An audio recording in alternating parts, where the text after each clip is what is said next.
자, 31쪽. 문학 31쪽 펴시다. 오늘 할 부분은 소설이에요. 소설의 개념 쭉 하고 또 나머지 한번 문제 풀어보게. 자, 여기서는 소설의 전반적인 개념이랑 특징 나오거든요. 자, 소설은 현실에서 있을 법한 일을 작가가 상상력으로 꾸며낸 가공의 이야기입니다. 그러니까 말 그대로 상상해서 쓴 허구적인 이야기라 생각하시면 되겠죠. 그렇죠? 그래서 소설은 현실에서 있을 법하지만 작가의 그러니까 상상력이죠. 상상력에 의해 창조된 허구의 세계를 이야기하는 갈래라고 보시면 돼요. 그래서 소설은 내용상 등장인물이 자신이 처해 있는 현실을 문제적 상황으로 인식하고 이에 대해 대결의식을 가지고 적극적으로 대처해 나가는 과정을 이야기하는 문학 갈래거든요. 그래서 소설은 기본적으로 자아와 세계가 대립하는 양상, 즉 우리 부딪히는 거 뭐라 그러지? 그렇지. 갈등이 발생해서 해결되기까지의 과정을 이야기하는 문학이라고 보시면 돼요. 그래서 소설에서 이야기하는 존재는 서술자죠. 그렇죠? 우리 앞에서 시는 시적 화자랑 시인이 일치할 때도 있고 일치하지 않을 때도 있다 했잖아요. 그렇지? 근데 여기서 서술자는 말 그대로 가상의 인물인 거죠. 그렇죠? 그래서 완전 작가와 일치하지 않는다라고 보시면 돼요. 그래서 서술자는 자신의 관점에 따라 사건을 전달하기 때문에 되게 중요한 요소라고 생각을 하시면 됩니다. 밑에 있는 표는 전반적인 소설의 특징이에요. 첫 번째, 실제로 없는 사건을 작가의 상상력으로 재창조된 허구 이야기잖아. 그래서 말 그대로 허구성이라고 보시면 되고요. 자, 율결과 같은 외형적 규범에 얽매이지 않고 서술, 대화, 묘사의 방식으로 자유롭게 쓴 글, 말 그대로 줄글의 형식으로 쓰면 산문성이에요. 우리 시는 무슨 문이라고 하죠? 그렇지, 운율이 있으니까 운문이라 하고, 소설은 줄글의 형태니까 무슨 문? 산문, 이렇게 생각하시면 돼요. 그리고 일정한 목적, 내용, 구성의 흐름에 따라서 생각, 감정 등의 글을 표현해서 말 그대로 흐름에 따라 진행이 되면 서사성이라고 보시면 되고요. 확실하진 않지만 아마 그럴 수도 있다라는 생각되는 성질로 그럴듯하다고 추궁할 만한 이야기를 개연성이라고 해요. 우리 이 사건이 일어나서 결과적으로 이 사건이 일어났어. 그래서 우리가 요즘 이야기, 요즘 드라마나 영화는 막 스토리가 탄탄하다고 하잖아요. 그치? 근데 옛날 이야기는 좀 그러지 않아요. 그래서 여러분 개연의 이제 반대가 우연성이라고 보시면 되는데 이런 것들은 고전 소설에서 많이 나타난다라고 보시면 돼요. 그래서 요즘 이제 소설들은 개연성이 조금 높다라고 생각하시면 되고, 자, 밑에는 진실성 나와 있는데 사실성과는 달라요. 이야기를 통해 인간의 참된 삶의 의미와 진실을 탐구하고 바람직한 가치를 표현하기 때문에 말 그대로 인생의 진리, 우리가 교훈 받을 것들, 이런 것들에 대해서 얘기하기 때문에 진실성이라고 합니다. 그래서 사실성과는 다르다라고 알아두시고, 이것도 문학 작품 중에 하나잖아요. 전반적으로 예술성을 가지고 있다라고 생각을 하시면 됩니다. 그래서 이것들이 전반적인 소설의 특징이다라고 기억을 해두시면 되고, 밑에는 서울 1964년 겨울이라는 김승옥 작품이 일부분 나와 있는데, 자, 화살표 다음에 바로 봐보면 1964년이라는 구체적인 시간적 배경과 서울이라는 실존하는 공간적 배경을 언급했고, 어딘가 있을 법한 선술주의 모습에 대한 묘사와 서울 어딘가에 살고 있을 것 같은 인물에 대한 소개를 통해 있을 것만 같다라는 그렇지, 개연성이 생긴다라고 보시면 돼요. 자, 위에 보면은 김시습의 이생규장전이라는 고전소설 일부분이 나와 있거든요. 여기 한번 봐볼게. 자, 이생은 그 뒤로 밤마다 최 씨를 찾아가지 않는 날이 없었대. 그래서 이생이 지금 최 씨한테 반한 거예요. 그래서 어느 날 저녁에 이생의 아버지가 아들에게 물었대. 네가 아침에 집을 나갔다가 저녁에 돌아온 것은 옛 성인이 남기신 인의의 가르침을 배우려는 것이다. 그런데 요즘은 황혼역에 나갔다가 새벽에야 돌아오니 이게 어찌된 일이냐. 분명 경박한 놈들의 행실을 배워 남의 집 담장을 넘어가서 누구네 집 교수와 정을 통하고 다니는 것일 테지. 이 일이 탄로다면 남들은 모두 내가 자식을 엄하게 가르치지 못한 탓이라고 책망할 것이다. 또 만일 그 교수가 지체 높은 집안의 딸이라면 피치 네 미친 짓 때문에 가문을 더럽히고 남의 집에 누를 끼치게 될 것이야. 이 일은 작은 일이 아니로다. 그래서 너는 당장 영남으로 가서 종을 거느리고 농사나 감독하여라. 그리고 다시 돌아오지 마 하면서 울쭉 멀리 울산까지 보내버려요. 근데 결국 이생이 이제 막 상사병에 걸리거든요.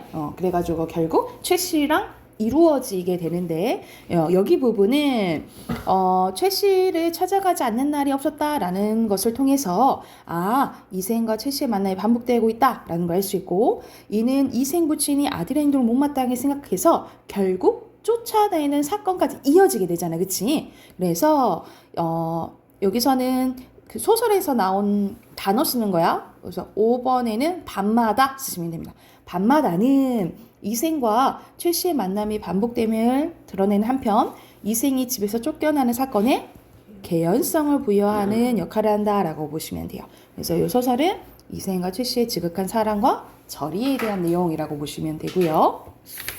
자, 뒤로 넘어가서 여기서는 이제 소설에서 말하는 사람 서술자에 대해서 이야기가 나와요. 자, 서술자는 이야기를 통해 주제를 효과적으로 드러내기 위해서 작가가 창조한 허구적인 대리인이죠, 그죠? 그래서 서술자는 소설에서 이야기를 전달하는 존재로 작가가 자신을 대신해 만든 허구적인 인물이죠, 그렇죠? 그래서 소설의 모든 이야기는 서술자의 입을 통해서 나오기 때문에 이야기에서 말하는 화자예요. 그러니까 화자로서 서술자의 존재는 서사를 존재하게 하는 아주 핵심 요소라고 할 수 있습니다. 그래서 서술자는 작품 안에 하나로 등장할 수 있고, 우리 안에 나오면 1인칭이라 하잖아, 그치?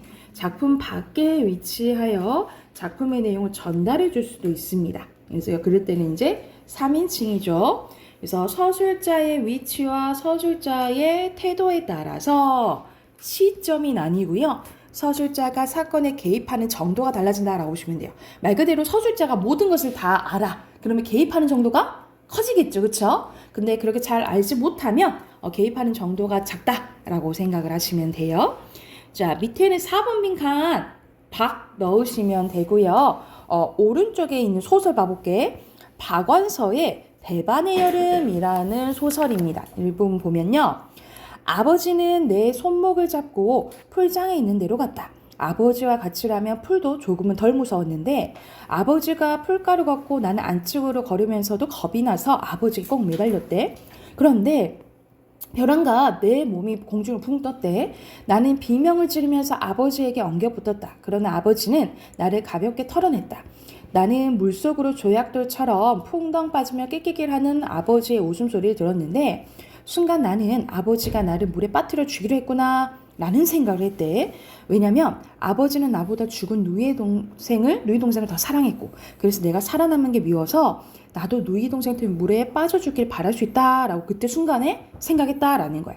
그것은 지독한 배신감이었다라고 나오네요. 그래서 여기서는 나가 나오지, 나니까 작품 안에 있는 거고, 누이 동생이 있는 남자이라구나 라고 추측할 수 있겠죠. 그리고 아버지 행동을 통해서 지독한 배신감을 느끼게 된 거죠. 그래서 이 작품은 어린 나의 시각으로 자신의 상황에 대해서 심리 반응을 직접 드러내고 있고, 서술자는 나겠죠. 그래서 1인칭 주인공 시점이라고 보시면 돼요.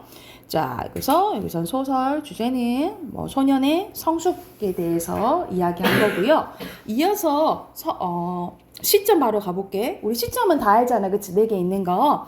자, 서술자가 이야기를 서술해 나가는 방식이나 관점을 시점이라고 하죠. 그래서 서술자는 작품 속에서 사건을 독자에게 전달하는 역할은 허구적 대리인인데 서술자를 작중 화자라고도 해요. 그래서 소설에서 작중 화자의 위치와 성격을 시점이라고 합니다. 그러니까 어느 위치에 있는지를 봐야겠지, 그치?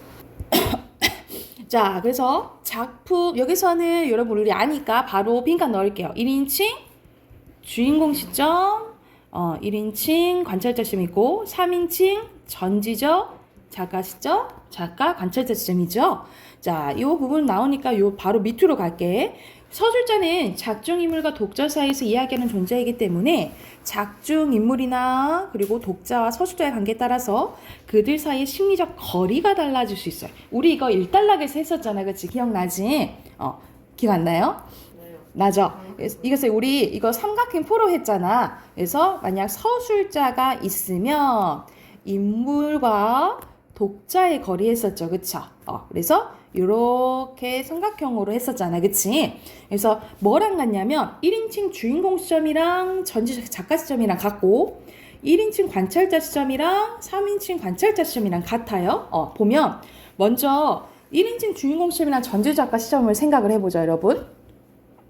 서술자가 1인칭 주인공 시점이랑 3인칭 전지 작가 시점은 서술자가 인물에 대해서 다 거의 다 아는 거야, 그치? 그러면 거리가 가까운 거야. 그리고 친절하게 서술자가 독자에게 알려주죠.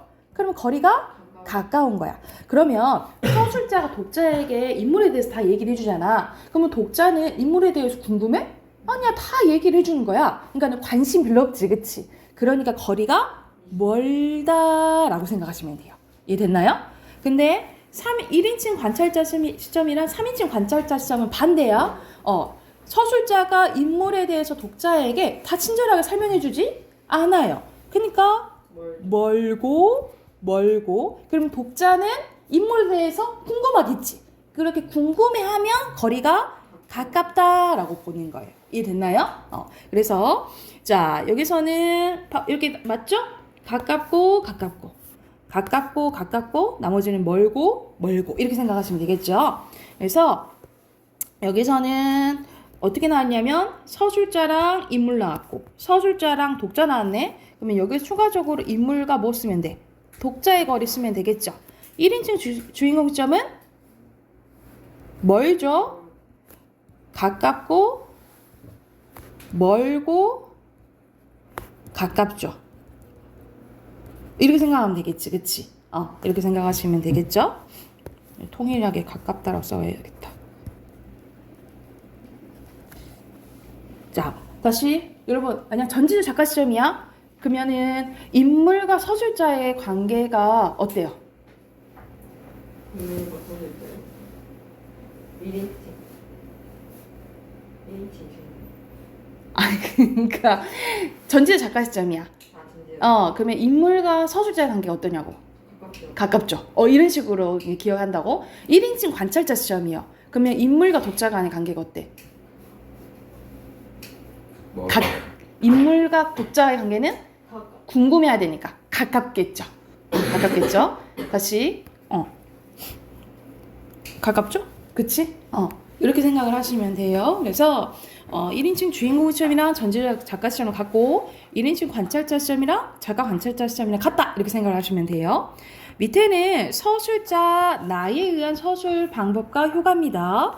자, 서술자의 심리 서술하면 독자가 서술자 나의 심리를 생생하게 파악할 수 있어 공감하기가 쉽겠죠. 그리고 우리 배웠잖아. 1인칭 주인공일수록 독자에게 뭘 준다? 친근감을 준다 라고 보시면 되겠죠. 그리고 인물의 외향이나 행위만 묘사하면 독자는 상황을 직접 보는 듯한 느낌이 들며 내용의 의미를 스스로 해석해야 돼. 고로 뭘 많이 해야 돼요? 상상을 많이 해야 되겠죠. 그쵸? 그리고 인물의 내면 심리나 사건을 설명해주면 독자는 서술자의 해석을 통해 사건을 이해하게 되며 이때 서술자 해석은 주관적인 생각이자 추측이기 때문에 여러 근거를 종합해서 서술자 해석이 타당한지 판단해야 돼요. 그러니까 서술자가 말하는 대로 다 믿으면은 안 된다는 거야. 예를 들어서 그 최만식의 치숙이라는 작품이 있는데 그 치숙이 뭐 예를 들어서 아저씨 삼촌이 생각해보자. 근데 주인공이 나예요. 내가 치숙의 행동을 보면은 이해가 안 되는 거야. 그때 배경이 일제강점기인데 나는 친일파야. 그래서 일본이 너무 좋고 이렇게 편히 잘 수 있는데 막 그 칠숙은 막 사회운동하고 막 이런 다른 활동들을 해. 그래서 이해가 안 가. 그래서 막 나쁘게 이렇게 표현을 하거든요. 근데 독자가 봤을 때는 어때? 오히려 칠숙을 긍정적으로 보고 나를 부정적으로 보게 되잖아요. 그치? 이런 이제 서술자의 효과가 있다라고 생각하시면 돼요. 그래서 이 주관적이고 생각이 서술자에게 나타나기 때문에 우리가 잘 판단을 해야 된다라고 생각을 하시면 돼요. 자, 오른쪽에 보면은 우리 1학년 때 작품이 나왔던 박안서의 자전거 도둑이거든요. 내용 보면 니는 오늘 운 텄다 하고 수나미의 머리를 쓰다듬고 볼과 턱을 두툼한 속으로 귀여운 듯이 감쌌다. 영감님이 기분이 좋을 때면 수나미에 대한 애정의 표시로 의뢰 그렇게 했었고 수나미도 그걸 좋아했었대. 그런데 오늘은 싫다. 영감님의 손이 싫다. 그것은 운트기는커녕 재수 온붙었다는 생각이 여전하고 수나미는 그날 온종일 우울했대요. 여기서는 수나미라고 나오고 심리가 나오지. 그러면은 여기서는 시점이 전지적 작가 시점인 걸 알 수 있겠죠. 그러면 순서대로 빈칸 넣을게. 여기선 서술자가 밖에 있죠. 그리고 이 주인공 영감의 모습을 보고 그가 도덕적인 양심보다는 금전적인 이익을 중요하게 생각하는 사람을 이다라는 걸 수나미가 깨달아요. 그래서 내면 심리에 초점을 맞추고 서술하고 있으므로 전지적 작가 시점이구나 라는 걸 알 수 있겠죠. 그래서 주제는 양심보다 물질적 이익을 중시하는 사회에 대한 비판과 인간다운 삶에 대한 그림을 나타내는 소설이라고 생각을 하시면 돼요. 됐을까요?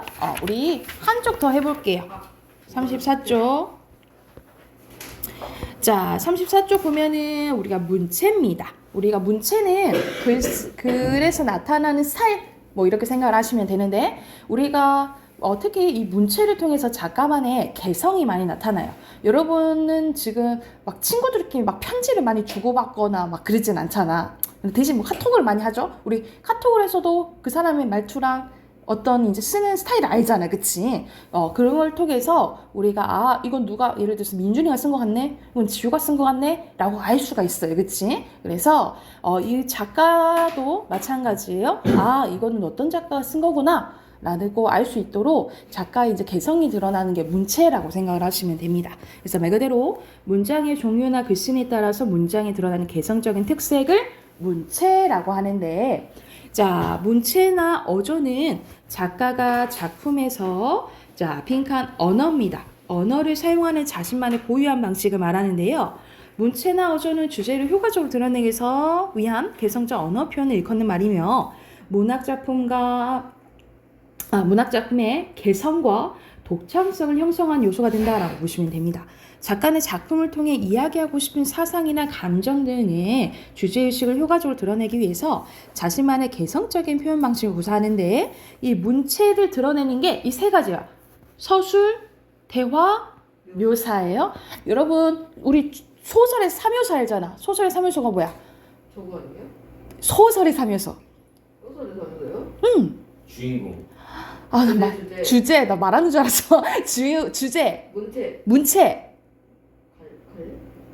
갈등. 어떻게 이루어져 있는지. 구성. 구성. 그렇지. 구성. 주제, 구성, 문체가 소설의 3요소야. 그리고 이 소설 구성의 3요소가 뭐야? 인사배. 그렇지. 인물, 사건, 배경. 그리고 이 문체 3요소가 뭐라고 생각하시면 돼요? 서술, 대화, 묘사라고 보시면 돼요. 그래서 이거에 따라서 이 문체가 드러난다라고 보시면 돼요. 그래서 순서대로 여러분 이렇게 쓰시면 됩니다. 서술, 대화, 묘사예요. 그래서 서술은 쭉 줄거리 형태. 예를 들어서 주인공이 윤찬이야. 그러면 이렇게 시작하는 거지. 윤찬이가 일어났다. 윤찬이는 멍하니 하늘을 바라봤다. 뭐 이런 식으로 쭉 쓰는 게 서술이라고 생각하시면 돼요. 그래서 직접 제시에 해당됩니다. 그래서 해설적으로 얘기하거나 요약적으로 얘기해주거나 아니면 편집자적 논평, 이건 고전소설에서 많이 드러나죠, 그쵸? 이런 것들이 서술의 방식 중에 하나다라고 생각하시면 되고, 대화는 말 그대로 등장인물들이 주고받는 말, 묘사는 그림 그리듯이 표현해주는 거예요. 이런 것들은 간접 제시에 속한다라고 생각을 하시면 됩니다. 그래서 문체를 드러내주는 게 세 개 뭐라고? 서술, 대화, 묘사예요. 자, 밑에 보면은 일반적인 기준에 따라 문체를 구분하는 것은 보편적으로 나타나는 특징에 따른 분류인데요. 사람마다 말을 할 때 자주 사용하는 표현이나 말투가 다른 것처럼 작가도 문자 언어로 표현할 때 자신만의 특색이 드러나긴 합니다. 그래서 밑에 나누긴 했는데 절대적인 것은 아니다라는 말이에요. 자, 말 그대로 운율이 느껴지면 우문체, 줄거리 형태면 산문체예요. 자, 문장이 대체적으로 짧으면 간결체고요. 문장이 길면 만연체고. 여러분 우리 말투에서 느껴지나요? 이 사람은 되게 부드럽고 상냥하게 말하네. 아니면 저 사람은 되게 세게 말하네. 그렇게 느껴지잖아. 쓰는 것도 마찬가지야. 그래서 부드러우면 우유체, 좀 강하게 느껴지면 강건체라고 생각하시면 되고, 우리가 시에서만 비유법이 나오는 게 아니에요. 우리가 소설에서도 은유법이 직유법 이런 것들 나오잖아요. 그치? 이런 식으로 이제 수사 방법이, 비유 방법이 많이 나온다. 그러면 화려체고요. 그런 것들 별로 없으면 건조체라고 보시면 돼요. 근데 이런 것들은 대체적으로 느껴지는 거잖아. 그래서 완전 절대적인 것은 아니다. 이렇게 생각을 하시면 돼요. 자, 오른쪽은 현진건의 운수 좋은 날이라는 일부분이 나와 있는데, 이 주인공이 김첨지가 완전 제대로 츤데레잖아요. 겉으로는 인연이 하면서 와이프한테 막 이렇게 욕하고 막 하잖아. 그런데 그 속마음은 안 그런 거지, 그치? 그래서 이 작품에서는 투박하지만 생동감 있고 사실적인 비속어 문체가 사용됩니다. 비속어는 우리 욕, 그렇지. 이런 것들 얘기하는 거죠.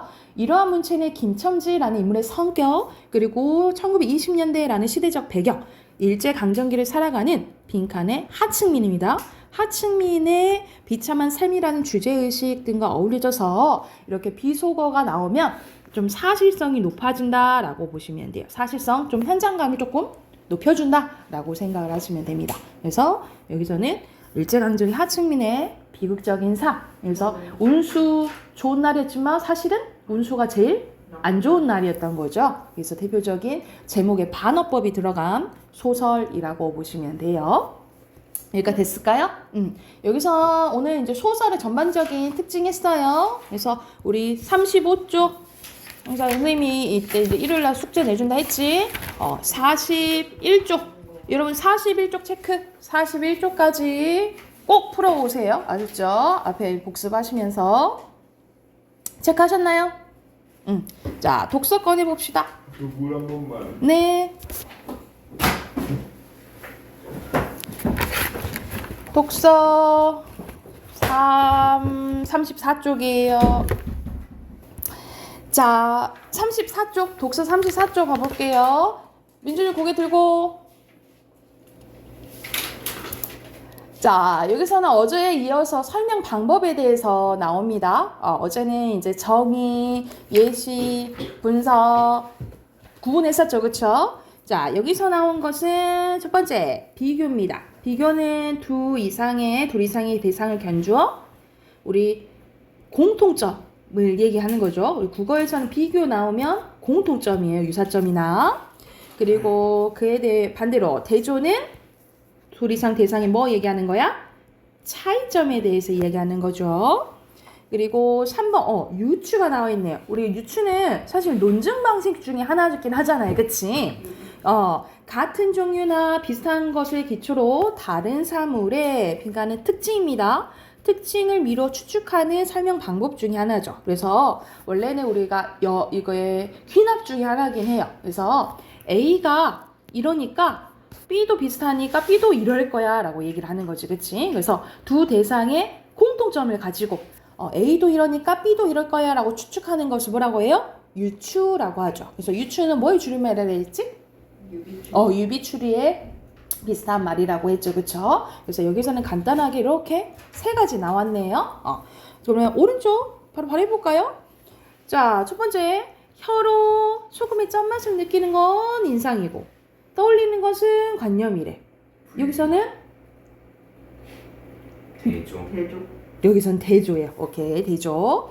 그리고 태양계의 다른 행성에 비해 화성은 태양과의 거리가 지구와 가장 비슷하대요. 여기서 화성과 지구와의 비슷한 점 얘기하네. 그치? 비교. 그러면 여기서는 비교는 공통점 얘기하는 거. 완전 공통점. 근데 비슷한데 이 화성도 지구도 이러니까 화성에도 마지막 좀 봐봐. 화성에도 생명체가 존재할 거야 라고 보는 거예요. 이거는 유추예요. 유추.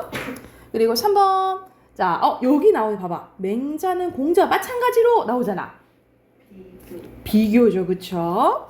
그리고 4번 상속과 증여는 모두 제4 모두라 했잖아. 그치? 그럼 똑같다는 소리지. 그치? 그러면 이거는 바로 볼 수 있겠죠? 뭐야? 비교. 비교죠. 오케이.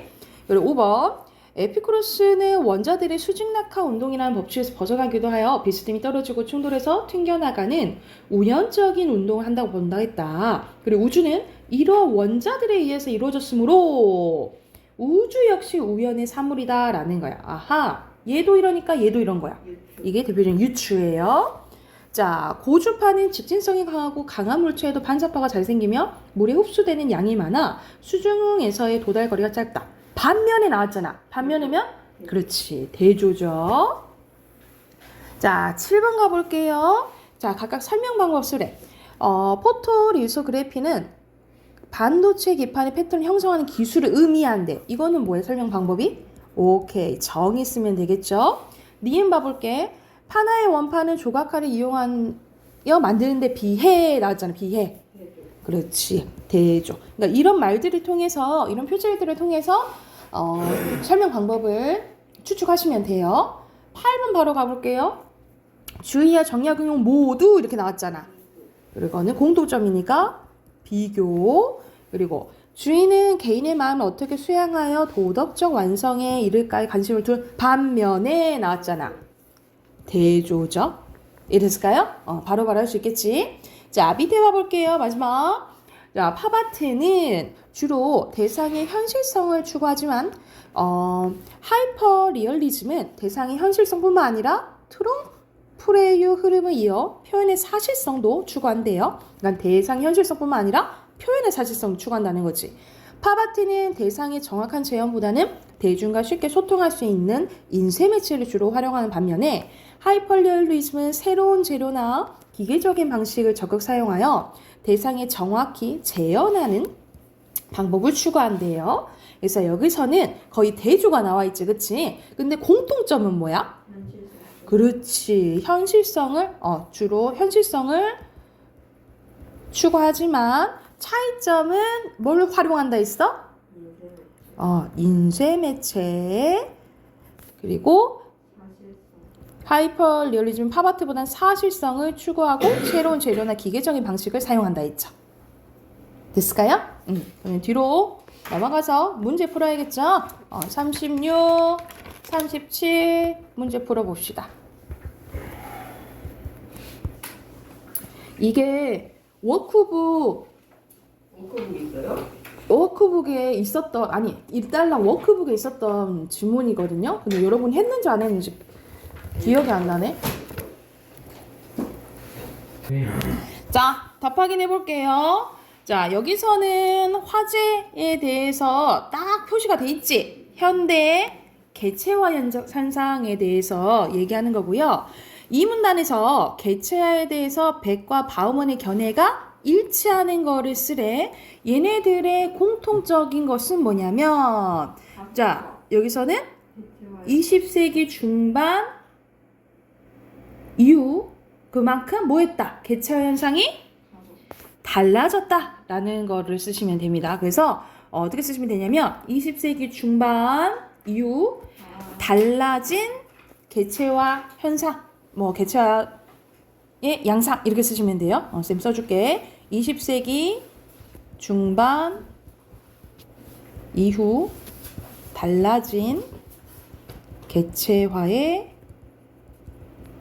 양상. 양상은 뭐 쉽게 말하면 그런 모습들이라고 생각을 하시면 돼요.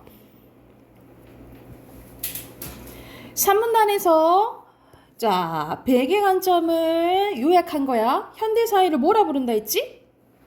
위험사회. 그렇지. 위험사회라고 부른다 했고, 현대위기는 개체화와는 별개, 그렇지. 별개로 진행된다 했고요. 그리고 전 지구적 위험에 의한 불안에 대응하기 위해 초계급적, 초국가적으로 연대할 가능성이 있다라고 했어요. 4문단은 바우만의 관점이네요. 현대사회를 액체 시대로 정의한다 했죠. 그래서 개체화 현상 자체를 위험 요인으로 본 거야. 그래서 현대인들이 개인 수준에서 위기에 대처해야 하는 상황에 빠지게 되었다라고 본 거죠. 바우만은.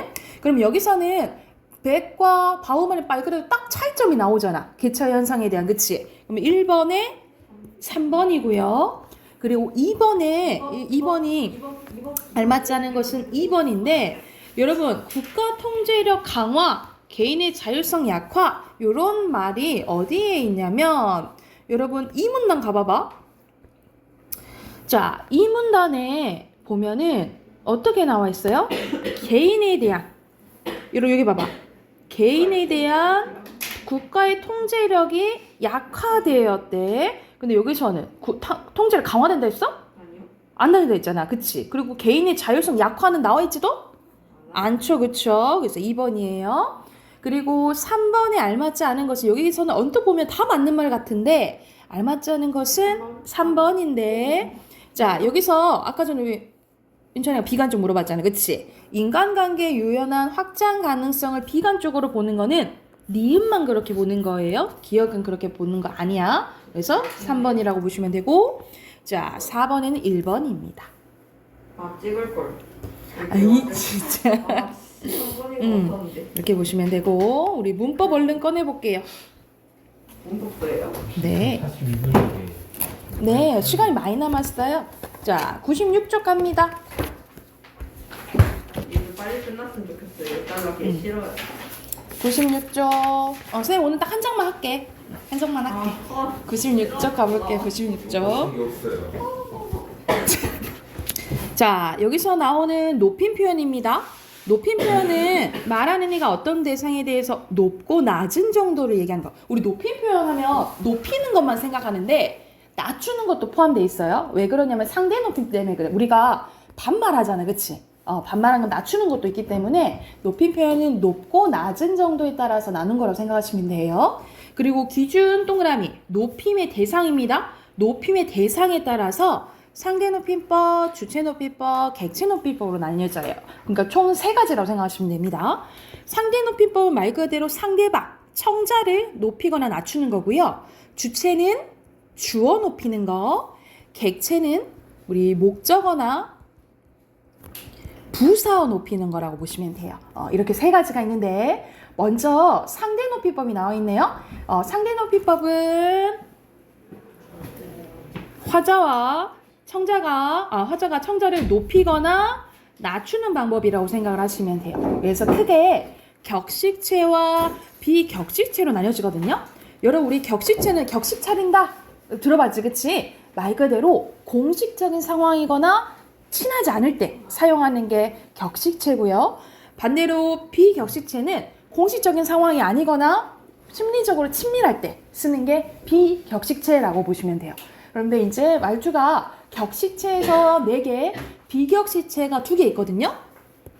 여러분 요 순대로 알아두시면 돼요. 요 순대로 가장 높은 게 하십시오체입니다. 우리 군대 가면 단아까 말투 한다 하잖아. 그치? 단아까 말투. 그게 하십시오체예요. 그래서 아주 높임입니다. 하십시오. 그 다음에 낮추는 게 아주 낮춘 게 헤라체고 보통 높이는 게 하오체, 그 다음에 하게체라고 생각하시면 돼요. 그래서 순서대로 하십시오, 하오, 하게, 헤라체예요. 특히 하오체는 그리하오, 약간 조선시대 말투인데 잘 안 쓰긴 하죠. 근데 좀 어르신들이 조금 쓴다라고 생각하시면 되고, 하게체도 이제 어르신들이 좀 쓰는 거죠. 근데 순서대로 하십시오, 하오, 하게, 헤라, 체가 격식체고요. 비격식체를 우리가 보통 주로 사용한다라고 보시면 돼요. 여러분이 쌤한테 해요체를 하는 거죠. 그쵸? 그래서 해요체는 두루 높임, 해체는 거의 반말은 두루 낮춤이라고 보시면 됩니다. 그래서 순서대로 어떻게 외우면 돼? 하십시오, 하오, 하게 해라, 해요, 해체예요. 이게 무슨 높임법? 상대 높임법이에요. 예전에는 이게 중학교 2학년 때 나왔었는데 그래서 한웅구먼 이게 나오면 하게체구나 하게끔 조금 외웠어야 됐었어. 근데 요즘에는 이제 고등 때 이제 나오는데요. 고등 때 나오는데 이렇게까지 자세히는 나오지 않아서 여러분 선생님이 한 부분 있죠? 격식체랑 비격식체 요 정도만 알아두시면 될 것 같아요. 그리고 주체 높이법 가볼게요. 주체 높이법은 뭐 높이는 거라고? 주어 높이는 거예요. 그래서 실험 방법 첫 번째 주체 높인 선어 발음이 시가 붙습니다. 시. 그래서 돌아오다에서 돌아오시었다 해서 시가 들어간 거죠. 그리고 부수적으로 높임을 나타내는 주격조사 깨서가 붙어요. 깨서. 그리고 전미사 님, 뭐 선생님 할 때 님. 그리고 특수어휘가 쓰이는데 특수어휘는 계시다, 드시다, 주무시다 또는 뭐 잡수시다, 뭐 돌아가시다 이런 것들이 주어를 높이는 특수어휘라고 생각하시면 돼요. 그래서 실현 방법이 크게 세 가지 있는 거야. 선어 말어미 시, 주격조사 깨서, 그리고 특수어휘 이렇게 있다라고 생각을 하시면 돼요. 이거 됐을까요? 네, 여러분 알아야 될 게 여기야. 자, 높임법이 두 가지로 나뉘어져요. 직접 높임이랑 간접 높임으로 나뉘어지는데 여기 간접 높임 별표. 자, 간접 높임은 뭐냐면 주어와 관련된 대상을 높임으로써 주어를 간접적으로 높이는 거예요. 예를 들어서 여러분 예시 여기 나와 있잖아. 밝은 건 뭐가 밝은 거야? 눈이 밝은 거야, 그치? 근데 밝으시다 하면서 눈을 높임으로써 누구 높이는 거예요? 할아버지 높이는 거예요. 그래서 주어 관련된 대상, 뭐 예를 들어 신체 부위나 물건을 높이거나 이런 것을 통해서 주어를 높이는 게 간접 높임이라고 보시면 되는데, 간접 높임의 특징은 특수어휘를 쓸 수 없어요. 여러분 이거 추가적으로 써놓자. 특수어휘 쓸 수 없어요. 그래서 대표적으로 어떤 예시가 많이 나오냐면 교장 선생님의 말씀이 계시겠습니다. 이런 말이 있어. 여러분 계시다는 아까 전에 특수어휘였죠, 그렇죠? 근데 간접 높임은 계시는 건 말씀이잖아, 그치? 이 간접 높임일 때는 특수어휘 쓴다, 안 쓴다? 안 써요. 그럼 이거 어떻게 고쳐야겠니? 있겠습니다. 근데 높이긴 높여야겠지? 있으시겠습니다. 이렇게 고쳐야 됩니다. 그래서 간접 높임에서는 뭐 쓸 수 없다? 특수어휘 쓸 수 없다. 이렇게 기억해 두시면 되겠죠. 자, 마지막 객체 높임법이요. 객체는 선생님이 목적어나 부사 높이는 거라 했어. 그래서 실현 방법이 두 가지 있어요. 부사격조사 깨를 쓰고요. 깨깨. 그리고 특수어휘는 여러분 네 가지 있거든요. 이건 외워야 돼. 이게 쓰이면 객체라고 생각하시면 됩니다. 들이다, 모시다, 뵙다, 여쭙다. 이 네 개만 외우면 돼. 뭐였다고? 들이다, 모시다, 뵙다, 여쭙다. 특히 여러분 뵙다는 뵈다도 되고요. 여쭙다는 여쭈다도 돼요. 그래서 들이다, 모시다, 뵙다, 여쭈다가 쓰이면 무슨 높임법? 객체 높임법이라고 생각을 하시면 됩니다. 요 특수어휘들이 쓰이면. 이해됐나요? 그럼 높임 표현 끝이야. 그래서 높임 표현은 나누는 기준, 높이는 대상에 따라서 주체, 객체, 상대 높임으로 나뉜다라고 생각을 하시면 돼요. 그래서 우리 옆에 97쪽 있잖아요. 97쪽 숙제로 해올게요. 그래서 오늘 숙제 문학 숙제 있고요. 그리고 문법 숙제 있어요. 그리고 단어 6강 외워오시면 됩니다. 됐을까요?